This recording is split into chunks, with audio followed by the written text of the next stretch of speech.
boa noite. Eu sou Mariana Jungmann e você confere conosco as notícias que circularam hoje, 8 de março, nos corredores do Poder. No Dia da Mulher, o Congresso Nacional aprova uma série de projetos, principalmente para enfrentar a violência contra a mulher. E o Democratas oficializa a pré-candidatura do presidente da Câmara dos Deputados, Rodrigo Maia, à presidência da República. Tudo isso você confere conosco a partir de agora pela TV Brasil, pela Rádio Nacional e emissoras públicas de todo o país. Olha, nesse 8 de março, Dia Internacional da Mulher, vários assuntos referentes à questão da igualdade de gênero são debatidos, como o acesso à saúde, à educação e ao mercado de trabalho pelas mulheres com direitos mais iguais. Mas, sem dúvida, o tema que mais tem causado preocupação entre os defensores e as defensoras dos direitos femininos é a questão da violência contra a mulher e os casos de feminicídios. Aqueles assassinatos que são cometidos contra mulheres por sua condição de mulheres. E aí, vários dos projetos elencados pela bancada feminina no Congresso Nacional ao longo desta semana, as votações na Câmara e no Senado acontecem tradicionalmente às terças e quartas-feiras, por isso os projetos já foram aprovados. Vários desses projetos, a maior parte deles, busca o enfrentamento a esse tipo de violência. Então, antes de falar sobre os projetos que foram aprovados essa semana no Congresso, especialmente ontem, a Câmara chegou a aprovar 6 projetos da bancada feminina, elencados pela bancada feminina ontem. Vamos a alguns números que tratam dessa questão da violência de gênero que eu preparei hoje com base no mapa da violência, que é de 2015. Os números geralmente vão até 2013 por causa da questão do tempo para compilar as informações e o mapa da violência, que é de 2015. Por isso, uma certa defasagem. Mas vamos lá. Olha, o número de mortes violentas contra mulheres entre 1980 e 2013 chegou a 106 mil, sendo que em 1980 nós tínhamos 2,3 casos de mortes violentas de mulheres por grupo de 100 mil habitantes, enquanto que em 2013 esse número saltou para 4,8 casos de mortes violentas por grupo de 100 mil habitantes, a maior parte dessa escalada acontecendo aí já nos anos 2000. Essas mortes ocorrem principalmente entre as mulheres jovens, no grupo entre 15 e 29 anos, a gente observa isso também nesse número proporcional. Em 1980, nós tínhamos 3,6 mortes violentas de mulheres por grupo de 100 mil habitantes. Em 2012, nós atingimos mais que o dobro disso, 7,7 mulheres mortas por grupo de 100 mil habitantes. O principal instrumento utilizado para o assassinato de mulheres traz aí embutido uma informação interessante. Vamos lá. Olha, em 48,8% dos casos, as mulheres foram mortas por armas de fogo. Ou seja, a maior parte dos crimes, 51,2%, ocorreu com outros instrumentos, como facas, objetos contundentes, estrangulamento e outros. Quando a gente compara com o público masculino, 73,2% dos homens que passam por mortes violentas, isso ocorre com armas de fogo, que demonstra que os homens sofrem mortes menos cruéis do que as das mulheres. Além disso, o número de assassinatos que ocorrem em casa, no caso dos homens, é de 10,1%, já no caso das mulheres, 27,1%, o que também é um demonstrativo de que as mulheres acabam sendo assassinadas, muitas vezes, por membros da família, por seus maridos, seus pais ou irmãos, enfim, em situações ali dentro do ambiente doméstico. E aí,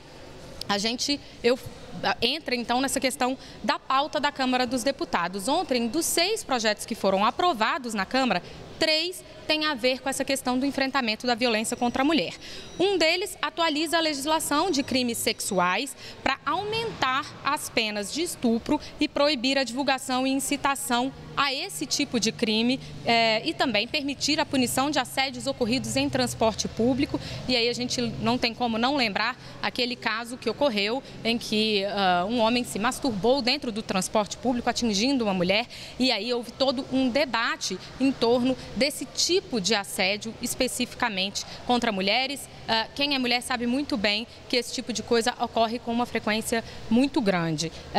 Outra proposta prevê a perda do poder familiar de quem praticar contra a sua esposa, né, contra o seu cônjuge, filho ou outro descendente, os crimes contra a vida ou contra a dignidade sexual. Isso significa que essa pessoa perde o direito à guarda dos filhos. Por fim, a Câmara dos Deputados também aprovou um projeto que cria o Comitê de Defesa da Mulher contra Assédio Moral e Sexual na Câmara dos Deputados, mais uma instância, então, para debater esses direitos e políticas para reduzir essas diferenças, né? Já o Senado aprovou ontem um projeto que prevê atendimento especializado às mulheres vítimas de violência, inclusive com acompanhamento psicológico e cirurgia plástica reparadora quando for o caso de lesões mais graves. E outro projeto que também busca aí essa questão da conscientização, criando a Semana da Não Violência contra a Mulher, uma proposta que estabelece aí também campanha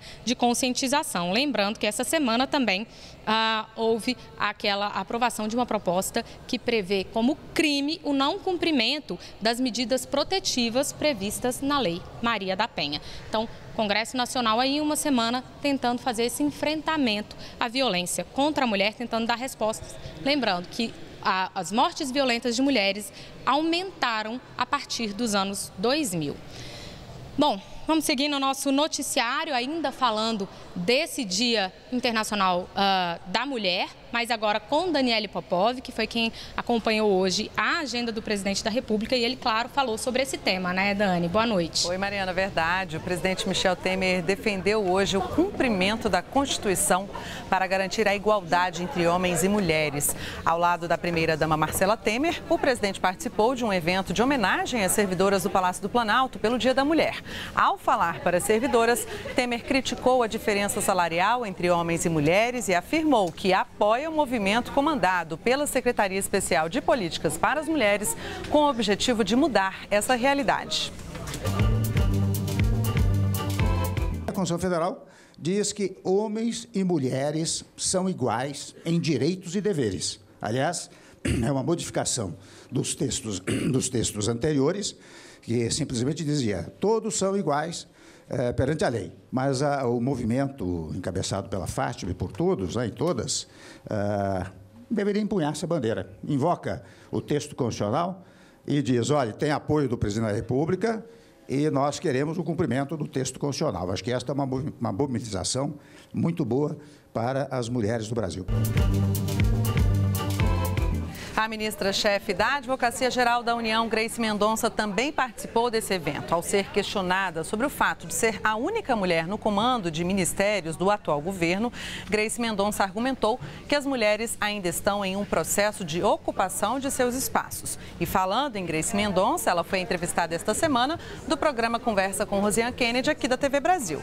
A Lei Maria da Penha foi assunto da entrevista. De acordo com o relato da ministra, quando a Lei Maria da Penha foi publicada, a sensação era de que as mulheres seriam amparadas. No entanto, começaram a surgir ações questionando a lei, alegando que ela fazia a diferenciação entre homens e mulheres. Diante disso, por iniciativa da AGU, foi apresentada uma ação declaratória de constitucionalidade, confirmando o caráter da lei. E o STF fortaleceu essa interpretação num julgamento emblemático e fundamental para as mulheres. Segundo a ministra, também por iniciativa da AGU, foram apresentadas ações para o ressarcimento do INSS dos benefícios pagos aos homens, maridos e viúvos de mulheres violentadas ou mortas que recebam pensão por invalidez ou morte da mulher para cuidar dos filhos. A AGU tomou ciência desses casos e começou a entrar com ações regressivas para que o Estado possa reaver esse dinheiro. O que causa estranheza é que muitas vezes era aquele que causou a violência que administrava aqueles recursos, é aquele que era o beneficiário daquele benefício por incapacidade da mulher. A mulher ficou incapaz para o trabalho e ele recebe a pensão para poder administrar o recurso. A mulher vai embora, perde a vida precocemente, mas ele passa a administrar o recurso oriundo da pensão. Com isso, então, nós começamos a desenvolver uma política interna dentro da Advocacia Geral da União. Entramos com o primeiro caso, tentando demonstrar ao judiciário o seguinte: olha, ele tem que ressarcir os cofres públicos daquilo que efetivamente é pago a título de pensão. Isso tem um aspecto muito mais pedagógico do que a questão do recurso em si, do valor em si, do zelo pelos cofres. Não é isso. É mais uma perspectiva de que ele tem que saber que se ele fizer, aquele recurso que muitas vezes ele está ali contando com ele, não virá, porque ele vai ter que ressarcir os cofres públicos. Já foram apresentadas 14 ações dessa natureza, que somam R$1.900.000. Segundo Grace, essa política se tornou permanente dentro da AGU.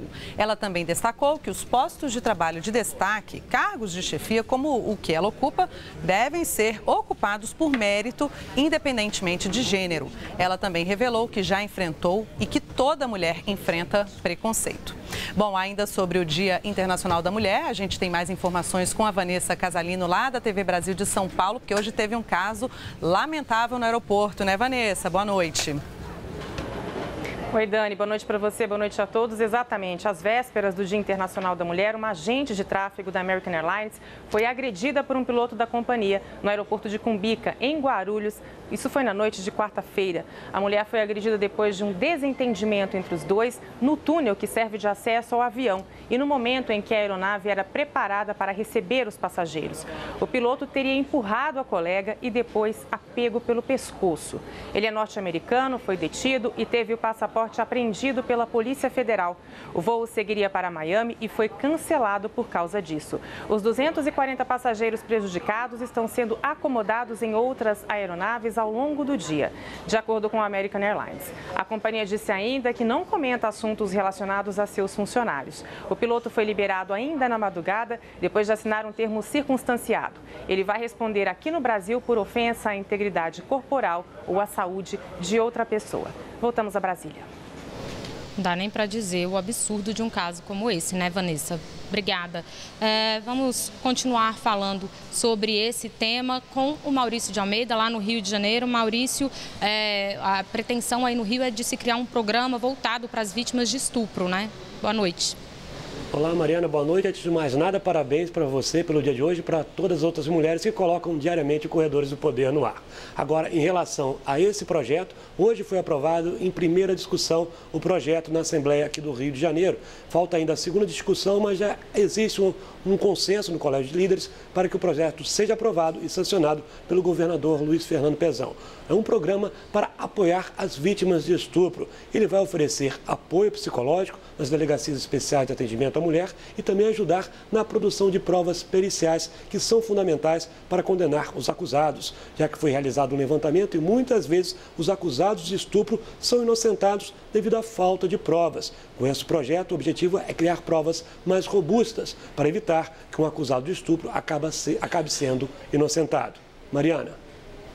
Obrigada, Maurício de Almeida. Só para complementar essa informação do Maurício, olha, só para a gente, eu trouxe aqui mais um dado alarmante para esse dia, que é um dia de luta, né? Não deixa de ser.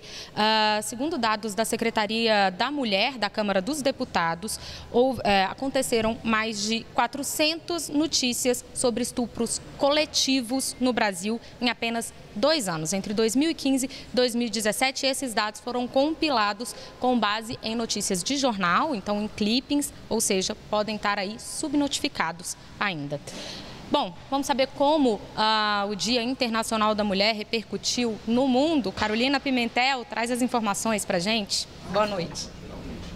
Boa noite, Mariana. Bem, a chanceler alemã Angela Merkel divulgou nesta quinta-feira uma mensagem de vídeo sobre o Dia Internacional da Mulher. Ela lembrou que a luta pela igualdade de direitos não terminou. A líder do governo alemão ainda disse que resta muito por fazer na Alemanha com relação aos direitos da mulher e as novas tarefas para os homens. Disse ainda que é o momento de que que a luta pela igualdade de direitos para a mulher continua, sobretudo em países onde faltam os direitos básicos para as mulheres. E olha, centenas de manifestantes fizeram um ato de protesto hoje em Jakarta, na Indonésia. Eles protestaram contra a discriminação, a violência e a intolerância contra as mulheres e as minorias. Os organizadores do protesto denunciaram que recentes reformas legislativas no país, inclusive uma série de emendas feitas no Código Penal, ameaçam as liberdades, o acesso à saúde e educação de mulheres e grupos marginalizados. Essa reforma do Código Penal em debate prevê penas de até 9 anos de prisão para relações homossexuais e penaliza atividades como viver junto sem estar casado, educação sexual e a distribuição de anticoncepcionais. Bem, o Conselho Nacional da Mulher na Indonésia identificou há 2 anos 421 políticas discriminatórias, políticas que regulam o corpo da mulher e marginalizam a mulher e lésbicas. Mariana. Obrigada, Carolina Pimentel. No próximo bloco, a gente vai falar de pré-candidatura à presidência da República. Daqui a pouquinho a gente já volta.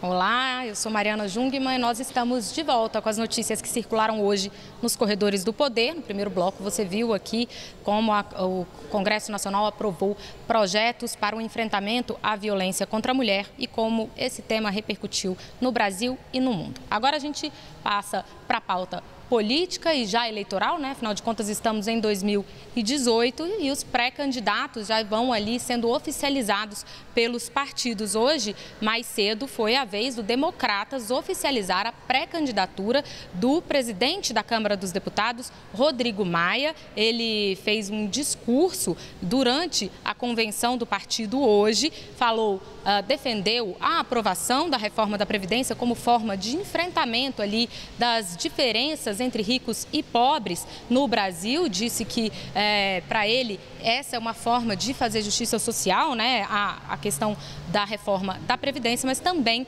defendeu um Estado menor, mais enxuto, que possa fazer mais investimentos, que tenha menos gastos obrigatórios. Rodrigo Maia também foi questionado sobre alguma incompatibilidade entre ele como presidente da Câmara, ser pré-candidato à presidência da República. Ele disse que não vê problemas nisso, porque a pauta da Câmara é formulada junto com os demais líderes partidários e a agenda da casa, inclusive, já está posta, segundo ele, neste momento, com a questão da segurança pública. Agora, à noite, neste momento, é o PDT que reúne a sua executiva ampliada para oficializar o nome de Ciro Gomes como pré-candidato do partido também à presidência da República. Depois, posteriormente, em julho, o partido deverá fazer uma convenção, mas aí já para oficializar a candidatura mesmo.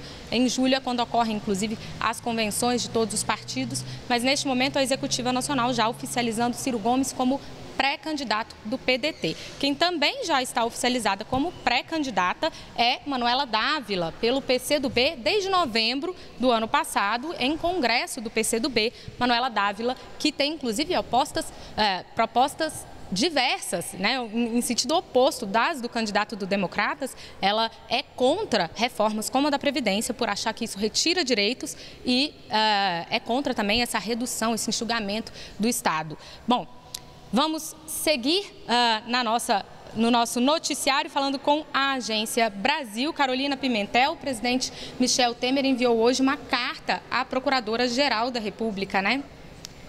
Foi, Mariana, e essa carta traz um parecer do jurista Ives Gandra sobre o parágrafo da Constituição que trata de acusação admitida pela Justiça contra a presidência da República.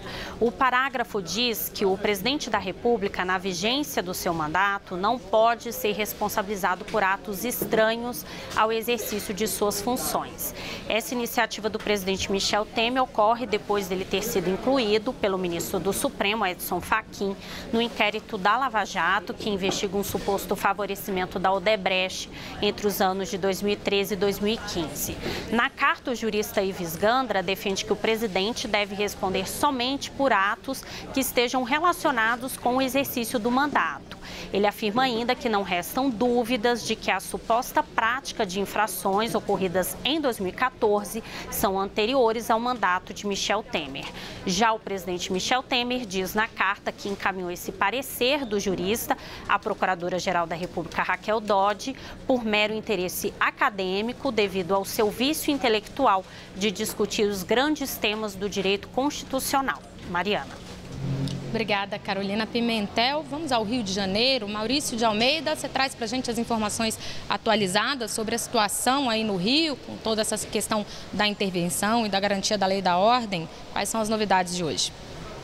Mariana, hoje teve mais uma operação das Forças Armadas da Vila Kennedy, que fica na zona oeste do Rio de Janeiro. Foi a 5ª operação realizada no local desde sábado.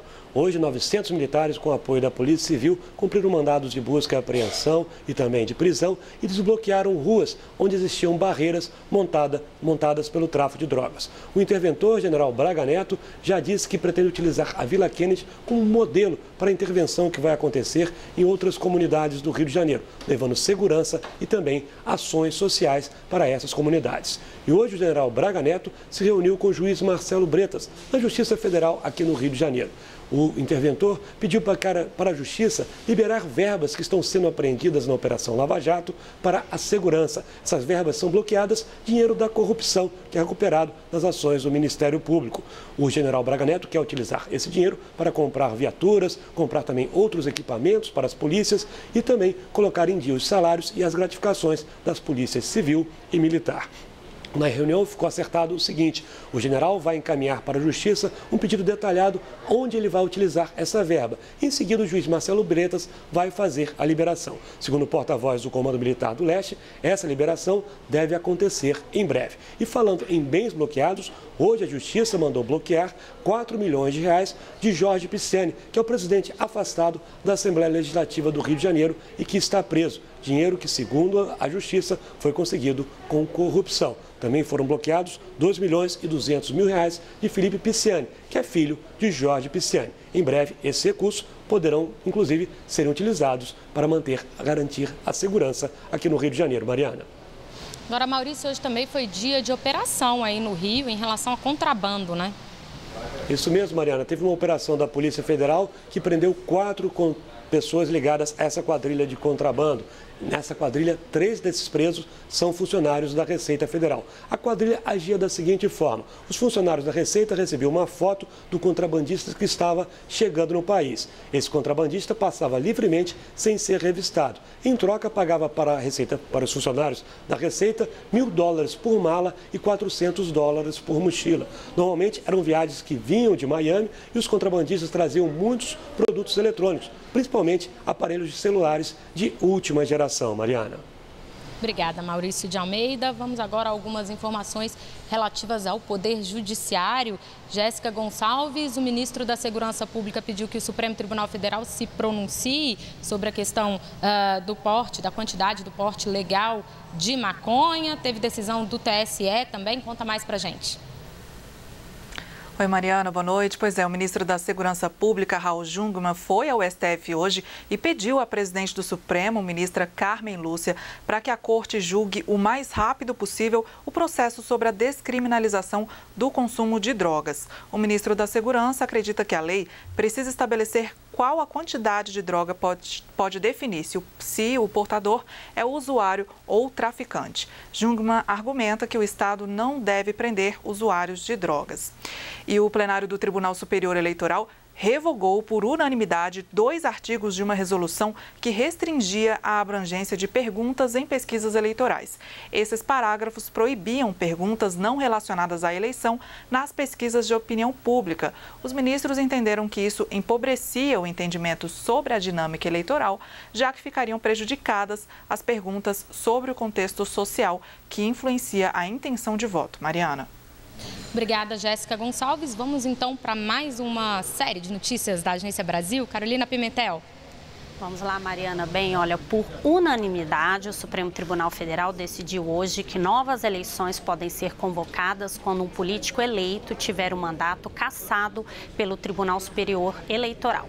A Corte entendeu que a regra da reforma eleitoral de 2015, que condicionou a perda do mandato ao trânsito em julgado do processo, é inconstitucional. Essa norma foi questionada no Supremo pela Procuradoria-Geral da República.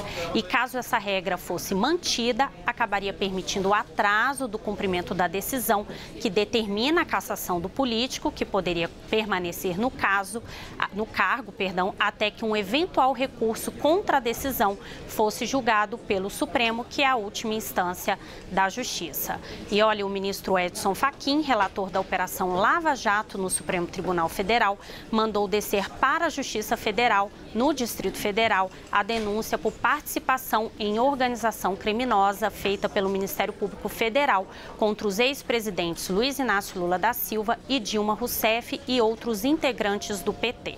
Também são alvo da denúncia os ex-ministros da Fazenda Antônio Palocci e Guido Mantega, o ex-tesoureiro do PT João Vacari Neto, e a investigação contra eles ficará agora com a Justiça Federal no Distrito Federal. O ministro Edson Fachin não especificou a vara criminal. Ao determinar o desmembramento do processo, Fachin atendeu parcialmente a um pedido do Ministério Público Federal. Mariana. Carol, então antes da gente seguir para o encerramento do nosso jornal, conta pra gente mais aí algumas manchetes que o leitor da Agência Brasil vai encontrar lá hoje. Vamos lá, Mariana. O Ministério da Educação prorroga o prazo para complementação de inscrição no FIES. O ministro da Saúde diz que não há risco de sarampo se espalhar pelo país. Brasil assina termo de cooperação para usar satélites da União Europeia. Novo modelo de placas de veículos começa a valer em 1º de setembro. E o déficit da Seguridade Social sobe 13% em 2017 e aproxima-se de 300 bilhões de reais. Mariana. A gente sempre lembra que você confere tudo isso em agenciabrasil.ebc.com.br, tudo isso e muito mais. A gente encerra por aqui por hoje, mas a gente te espera aqui amanhã, nesse mesmo horário. Até lá!